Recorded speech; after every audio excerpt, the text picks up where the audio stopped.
E nós começamos o Liberdade de Opinião direto do Rio de Janeiro. Vamos até lá para conversar com o jornalista Sidney Rezende. Olá, Sidney. Bom dia, boa semana, hein? Que disposição, Colombo. Senhoras e senhores, bom dia. Colombo também, Elisa e todos aí da nossa equipe, bom dia. Começar a semana com alto astral, porque vem por aí muitos assuntos importantes, não é, Sidney? O primeiro deles, o Supremo Tribunal Federal barrou a possibilidade de os atuais presidentes da Câmara, Rodrigo Maia, e do Senado, Davi Alcolumbre, ambos do Democratas, de disputarem a reeleição na mesma legislatura. A decisão foi tomada ontem à noite, domingo, após os votos dos ministros Edson Fachin, Luiz Roberto Barroso e Luiz Fux, presidente da Suprema Corte, que disse o seguinte, abre aspas, a norma constitucional é plana, não há como se concluir pela possibilidade de recondução em eleições que ocorram no âmbito da mesma legislatura sem que se negue vigência ao texto constitucional, fecha aspas. Sidney, queria que você falasse um pouquinho sobre a decisão tomada pelo Supremo Tribunal Federal. Foi uma decisão apertada, né? 6-5. E o que é que isso muda no nosso cenário, o cenário político brasileiro, no curto e no médio prazo também? Duas coisas, respeitou-se o que está escrito na Constituição, isso não é pouco, isso é muito importante. Eu nunca pensei, Colombo, que eu falar o que eu vou falar agora, eu sou conservador nessa matéria. Tem que respeitar a Constituição, a lei magna, a lei maior do país, é assim que as democracias se fortalecem, é assim que um país ele passa a ficar mais organizado, mais estável, mais previsível no seu melhor sentido, do ponto de vista das garantias institucionais, das garantias jurídicas. Então isso é muito importante. O que muda concretamente? É mais um tijolinho que a gente se coloca na Constituição, na Constituição, não, mas na democracia e na política brasileira. Acho que isso é muito, muito importante. O ponto número 2 vai mudar bastante, é justamente para Davi Alcolumbre e para Rodrigo Maia, dois líderes hoje empossados em dois cargos absolutamente fundamentais e eles vão passar agora a ter um peso, uma força muito grande nas articulações que já vem fazendo nos bastidores. E isso coloca o país numa outra dimensão para a votação muito, muito, muito importante que vai acontecer no dia 1º de fevereiro. Para o senhor e a senhora entenderem, né, nós temos aí 3 poderes. O equilíbrio desses poderes é que faz com que as instituições funcionem. Quanto mais houver entendimento entre as pessoas, respeitando as instituições, melhor para os poderes, melhor para o país. Temos o poder executivo, que é o presidente Bolsonaro e o seu governo, e os seus ministros, né, que nós chamamos tudo isso do governo federal. Você tem o poder legislativo, que é formado basicamente pela Câmara dos Deputados e pelo Senado. Não são só os políticos, né? Mas toda a estrutura que a gente conhece naqueles 2 pratos, né? Um virado para cima, um virado para baixo. Até se fala, Colombo, que o prato virado para baixo é o Senado e o prato virado para cima é a Câmara, porque quem chega às vezes em primeira legislatura é um garoto, é novo na casa, né? Ele berra, ele grita, ele diz que vai fazer isso, fazer aquilo, vai quebrar, vai prender, vai mandar soltar, e daí o prato tá para cima, ele fica berrando. Já o senador fala baixinho, né? Cabelos brancos, experiente, a idade tem que ser maior. E tem o poder judiciário. Então, o que muda agora é que nós vamos ter uma articulação ainda mais ferrenha visando a fundamental escolha dos novos presidentes da casa em fevereiro. E conforme essa escolha, podemos avançar uma série de coisas para o país. É interessante, a política agora vai pegar fogo e nós vamos trazer as informações aqui para todo mundo. Alguma perspectiva de que se vote alguma coisa até lá, Sidney? É claro que agora a eleição ganha mais protagonismo entre deputados e senadores, a discussão sobre quem vai suceder o Rodrigo Maia e o Davi Alcolumbre, se o governo tem ou não tem candidatos preferidos na Câmara e no Senado. Sobrará tempo para que eles discutam alguma coisa que efetivamente interessa ao país até lá? Quando você diz alguma coisa haverá de passar, mas nada fundamental, estrutural, nada tal da agenda das reformas, que muito se fala de há muito tempo, e nada de muito relevante. Nós já falamos sobre isso, né? Agora o bom velhinho é que vai aparecer, né? Com aquele gorrinho vermelho, aquela roupa, né? Diferente, não vai vir com trenó, porque a coisa está meio complicada, não pode ter aglomeração, festa nas famílias brasileiras só até 10 pessoas, então vai ter Natal, depois o Réveillon Réveillon mais tímido, diferente. Espero que a garotada, os mais jovens, olha, tenham cabeça no lugar, pelo amor de Deus. Daí vem janeiro, assumem os novos prefeitos e aí virá a decisão que aí sim, a partir dali, 1º de fevereiro, é que nós teremos as votações mais importantes. Acho difícil se votar algo relevante. Acho possível que alguma coisa mais periférica, menor, possa até passar e alguns trabalhos nas comissões também, mas tudo em ritmo de tartaruga, bem devagarzinho. O presidente do Tribunal Superior Eleitoral, ministro Luiz Roberto Barroso, reconheceu em uma entrevista ao jornal Folha de São Paulo que o voto obrigatório no Brasil tem se tornado facultativo diante da alta abstenção ocorrida nas eleições municipais. No segundo turno, a média nacional beirou os 30%, ficou em 29,5%. Aí no Rio de Janeiro, Sidney, foi de 35%. Com este cenário, Barroso afirmou o seguinte, abre aspas, acho que a gente começou a fazer uma transição.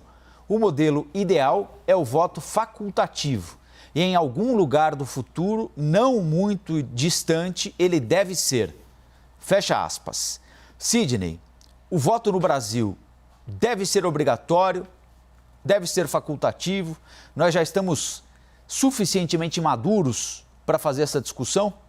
Olha, eu me dou muito bem com o ministro Barroso, né? Muito bem. Lembrando que eu conheci o pai dele como advogado, atuando aqui no Rio de Janeiro. Conheci primeiro o pai dele, né? Depois o menino na época, né? E ele, professor e tal, foi evoluindo, foi brilhantemente constituindo a sua carreira, até que chegou ao Supremo. Conheço muito bem, mas discordo completamente. A nossa democracia é muito jovem ainda. A participação popular ela vai sendo conquistada, ela vai sendo feita. Quando alguém opta pelo voto branco, pelo voto nulo, pela abstenção, é também uma forma, não deixa de ser, em parte, política, de posicionamento. O cidadão tem esta liberdade. Eu converso muito com as pessoas de vários lugares, conversei com colegas meus dos Estados Unidos. Uma delas até disse, olha, nós invejamos vocês aí, viu? Porque esse voto aqui sendo obrigatório nos Estados Unidos é muito instável, pode acontecer um monte de coisas, porque as pessoas não participam muito da vida, como vocês aí, até por obrigação, têm que seguir. Eu estou um pouco por aí. Eu acho que neste momento, e não tão brevemente, devemos mudar essa etapa, não. Se você quer, Colombo, subir a Igreja da Penha, quem não conhece, olha, é uma linda igreja que fica no alto de um morro, né? E tem uma grande escadaria. Se você quer subir a Igreja da Penha, tem que subir degrau por degrau. Democracia brasileira tem que ser constituída passo a passo. Sou a favor do voto obrigatório neste momento da vida brasileira. Agora, se o voto é um direito, não é um contrassenso ele ser obrigatório, Sidney? Olha, não é não. Não é não pelo seguinte, nós temos que constituir o fortalecimento dos processos, primeiro, num grande aprendizado. Um jogador de futebol, se ele quer ser um jogador de futebol, ele não é obrigado a ir aos treinos todos os dias, né? Evidentemente, ele pode não ir, mas certamente, se ele não souber os fundamentos e não treinar, ele não será jogador de futebol. Então é preciso aprender os fundamentos, é preciso treinar. Se alguém quer ser uma pessoa relevante na vida, é preciso estudar. É preciso ler, é preciso se preparar, é preciso passar por todas as etapas, da creche até a universidade. Mesmo hoje em dia, eu sei que alguns mais negacionistas acham que não tem que estudar, não tem que seguir a universidade, tem que ser nada disso, né? Fazer nada disso, mas certamente vai ter que se preparar em alguma coisa, ser especializado em alguma coisa que você faça bem. Então, isso é um processo que, quem sabe, sim, no mundo ideal, no futuro, de algum momento, temos uma plataforma tecnológica totalmente diferenciada, você possa até se dar ao direito de não frequentar ambientes, não cumprir certas obrigações que temos hoje, até certos deveres que precisam mesmo ser seguidos, ou até alguns direitos que possam ser rearrumados. Tudo deverá ter o seu tempo. Repito, eu acho que hoje em dia nós não estamos ainda neste preciso momento de dizer libera, vai quem quer votar. E certamente vai acontecer o seguinte se o fizerem. Somente uma parte da sociedade, normalmente está em cima, que está no andar de cima, é que vai aí sim, meu amigo, que vai fazer com que o país seja mais injusto e mais separado nas suas estruturas e nas suas classes, que é o que nós não queremos, né? Queremos uma sociedade justa, participativa e que seja uma sociedade mais igualitária e não uma sociedade mais diferenciada por conta do poder aquisitivo e do poder de cada um. Os prefeitos eleitos das principais capitais do país, Bruno Covas, São Paulo, Eduardo Paes, aí no Rio de Janeiro, fizeram discursos objetivos para enaltecer a restauração da política tradicional, celebrar o que eles entenderam ser a derrota do radicalismo. Agora, no fim de semana, em entrevista ao jornal O Estado de São Paulo, o presidente do Democratas, Antônio Carlos Magalhães Neto, disse que Jair Bolsonaro vai perder se apostar no radicalismo. Eu lembro que o Democratas, além de ter Rodrigo Maia e Davi Alcolumbre nas presidências da Câmara e do Senado até o dia 1º de fevereiro, conquistou a prefeitura de 4 capitais. Salvador, onde ACM Neto continuará prefeito até o dia 31 de dezembro, ele elegeu o sucessor, Rio de Janeiro, Curitiba e Florianópolis. Além disso, está no segundo turno em Macapá. Pode conquistar, portanto, a 5ª capital.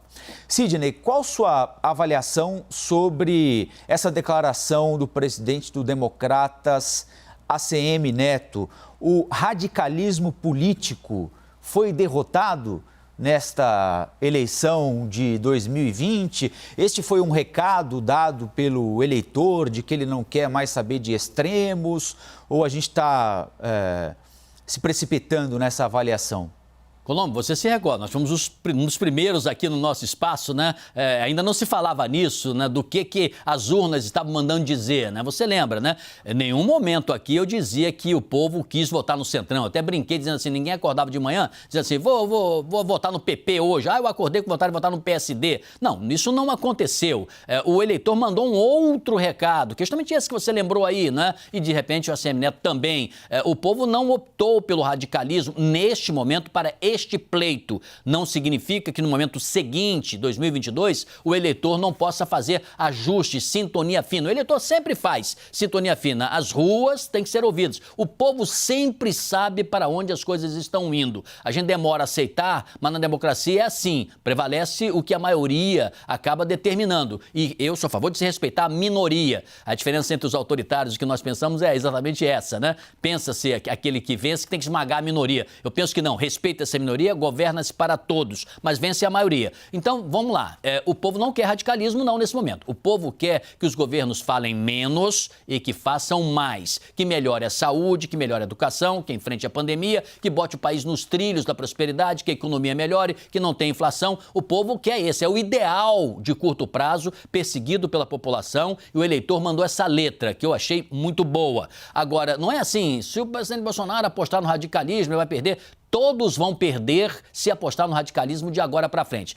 Penso que quanto mais gogó tiver agora, pior. Quanto mais conversa fiada, pior. Quem apostar realmente no lero-lero, no vou levar no bico, essa turma me parece que está totalmente fora de sintonia. Não é isso que quer. E aí, o que diz a ACM Neto aproxima um pouco como eu penso, não quando ele diz só sobre o presidente Bolsonaro. Todo mundo que pensar assim, na minha concepção, vai rodar. Não é o que o povo quer agora, não. As pessoas, repito, menos papo, mais ação, mais medidas concretas. Pergunta aí para o senhor e a senhora na sua família, olha aí do lado que está nos assistindo, sei que muitas famílias estão, né? Conversa um pouco com a galera aí, volta aí e faz essa enquete aí. Pergunta aí, 5, 6 pessoas da sua família, se quer mais resultado ou quer mais blá, blá, blá.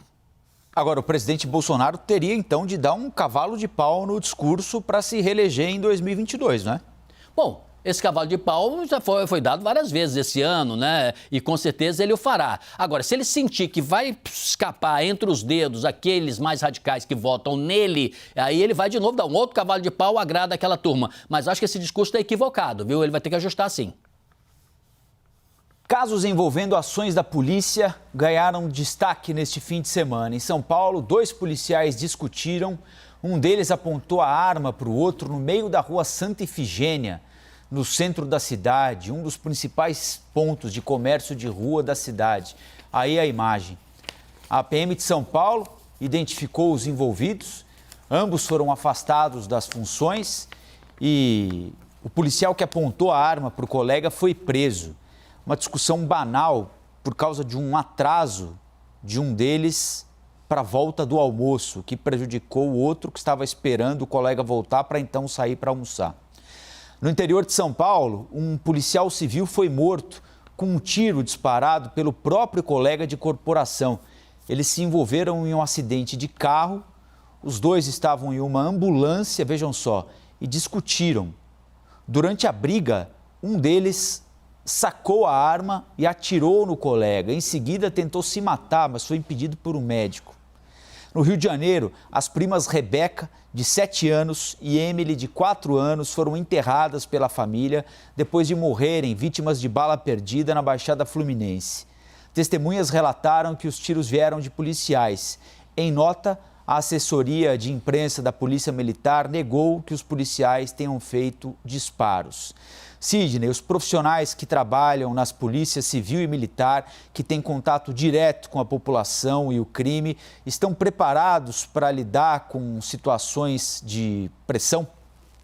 Bem, essa discussão é tão polêmica, é tão delicada. Até te convido, você com a sua liderança, Colombo, enfim, você é o nosso apresentador aí, titular desse nosso horário, que nós tivéssemos mais tempo numa outra ocasião. Ela é muito, muito delicada e vou explicar por quê. Os policiais, claro, precisam estar sempre preparados para a situação de pressão. Repare a situação de uma dupla policial na esquina do seu bairro, né? A pessoa fica ali, a dupla fica lá fazendo um trabalho exemplar, faltando 2 minutos para ir embora, acontece de alguém atirar, ele não sabe nem de onde veio o tiro, então por uma fração de segundos, por minutos, aparenta-se que aquele trabalho bem feito não fora durante todo o dia, porque é um trabalho de eterna vigilância. Quanto isso não exige do policial preparação, dedicação, por isso a história do celular, né, que se questiona, 2 policiais dentro da viatura, ali no celular, ele está desatento, ele tem que estar atento o tempo inteiro. É igual uma vez, já contei essa história aqui, né, que um guarda me parou, eu era jovenzinho, né, botava com a carteira, sei lá, menos de um mês dirigindo, e eu dei um vacilo lá e eu disse, eu me distraí, né, o guarda me parou, me advertiu, eu falei, eu distraí, ele falou, o senhor não pode distrair nunca, enquanto o senhor estiver no volante. É meio radical, mas ele está certo, nunca. Então tem que ter realmente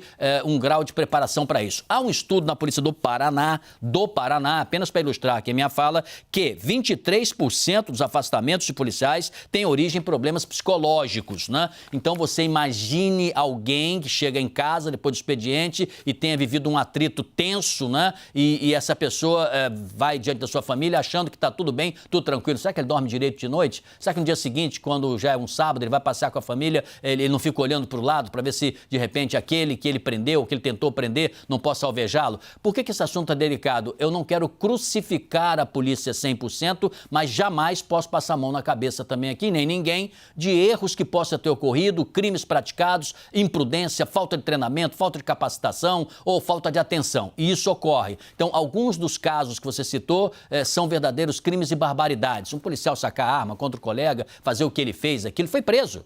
Ele foi preso, então a Polícia de São Paulo não pode prender alguém antes de praticar uma coisa errada. Ela fez isso. A Polícia de São Paulo, por acaso, ela tem 189 anos. A do Rio tem 211 anos. São aparelhos do Estado, não são do governo. A Polícia de São Paulo tem 82.869 policiais em 23 comandos. A do Rio tem 49.500 policiais. O que eu quero dizer com isso? Um desvio de conduta, 2, 3, 4, 100, não pode existir nenhum, mas é um número, pode-se dizer, pequeno diante do contingente e dos problemas. Não é fácil ser policial na rua, não é fácil. Então, estou apenas tentando equilibrar aqui para nós não começarmos a ver, a sociedade inteira, que a polícia não serve, que a polícia é péssima, que a polícia só tem gente despreparada, gente capacitada. Isto não é verdade, Colombo, isto não é verdade. E nem dizer que a polícia age em todas as situações de uma forma correta e justa, que também não é verdade. Então, ela, muitas vezes, numa área mais rica, o policial tem um comportamento, esse mesmo policial deslocado para uma área muito mais pobre, ele tem outro comportamento. Por que isso acontece? É orientação policial e é treinamento. E para fechar, está acontecendo em alguns lugares do Brasil, Colombo, que se terminou aquela ordem unida que o comandante dava. Ele reunia o seu contingente e dizia, hoje tal, queremos isso, queremos aquilo, bom dia, canta o hino e vai embora. Então, muitos policiais, vai embora não, os policiais vão atuar na rua. Hoje em dia o policial chega, ele vai até o local, o alojamento, que ele troca a roupa, ele troca o uniforme dele, ele troca a roupa normal, a paisana, que ele não leva mais a roupa, porque ele pode ser alvejado na rua, ele troca o uniforme policial, ele vai atuar, ele não fala com o comandante, ele não tem aquela orientação, não sabe qual é a sua dupla, então isso precisa ser modificado. E treinamento e capacitação o tempo todo, tem que ter. Temos tempo, não temos mais, né? Não, só queria lembrar, temos pouquíssimo tempo, Sidney, mas a gente não pode terminar aqui sem lembrar do assassinato do cabo Derinaldo Cardoso dos Santos, aí no Rio de Janeiro, né? A gente está falando aqui de erros cometidos por policiais militares, mas a gente tem de lembrar também policiais militares e policiais civis, que os policiais militares e policiais civis estão permanentemente também na iminência de serem assassinados, e aconteceu durante um assalto aí no Rio de Janeiro. A polícia do Rio de Janeiro prendeu o assassino do cabo Derinaldo Cardoso dos Santos. Ele foi morto com um tiro a queima-roupa na cabeça em uma loja em Mesquita, na Baixada Fluminense, num assalto. Ele tem uma filha pequena. Aliás, as imagens do sepultamento desse policial militar são absolutamente emocionantes. A filha dele participando do sepultamento, que é um negócio de cortar o coração também. Quer dizer, a gente fala de duas crianças mortas, aparentemente numa operação policial, né? Aquelas duas primas. Depois fala de uma criança sepultando o pai, policial também, morto numa tentativa de assalto por um bandido. Quer dizer, eu disse isso aqui mais cedo, é coisa, né, Sidney, para mobilizar ministro da Justiça, governador de estado, para todo mundo parar o país hoje e lidar com esse tipo de assunto, né? Mas parece que o que importa mesmo, o que mobiliza o Supremo no final de semana é se o Rodrigo Maia pode se reeleger, se o Davi Alcolumbre pode não sei o quê. Agora, vida de policial militar, vida de criança que vai ficar sem o pai, vida de duas primas que tinham um futuro pela frente e foram mortas brincando na porta de casa, parece que isso não tem muita relevância, né? Ô, Colombo, nós temos que retomar uma sintonia das instituições, no caso das polícias militares, com a sociedade. Isso parte da Polícia Militar? Parte. Isso parte da sociedade? Não resta dúvida. Isso parte das lideranças e das autoridades? Não tenha dúvida também. Precisamos nos entender em relação a isso. Por isso que eu digo, tem que se treinar, capacitar. Quando ele perguntei se tinha tempo, uma vez aconteceu um detalhe muito interessante. Eu defendia justamente treinamento e capacitação em tudo. E aí um empresário disse para mim assim, mas você tem que entender, a gente não tem tanto dinheiro assim, vai que eu treino um empregado meu e ele sai, vai para a concorrência. Eu disse, se você não treinar e ele ficar? Então, o mal treinado, ele não pode ficar na instituição, tem que ser treinado. Então, por que voltar à sintonia? Voltar à gentileza, voltar o policial fazer a abordagem como tem que ser feita, com educação, né? Claro, numa situação de troca de tiros, não é isso que eu estou falando. É óbvio que eu não estou falando desse tipo de coisa. Esse policial que você citou, ele foi assassinado de maneira absolutamente covarde. A polícia já prendeu, viu? Já prendeu o assassino. O assassino fez uma tocaia dentro de uma loja de departamentos. Ele ficou esperando e, portanto, ele gravemente, de forma dolosa, né? Dolosa, na verdade. Ele esperou um policial dar uma leve distração. O policial estava olhando para outro lugar e ele atirou a queima-roupa de maneira cruel. Ele já está preso e, com certeza, a justiça será feita, que é o que nós todos queremos. Justiça, na forma como a polícia opera, na forma como a justiça julga e na forma como a sociedade deseja ter uma relação de paz com a sua polícia. Sidney, ótima semana para nós, hein? Até o próximo Liberdade de Opinião. Até amanhã.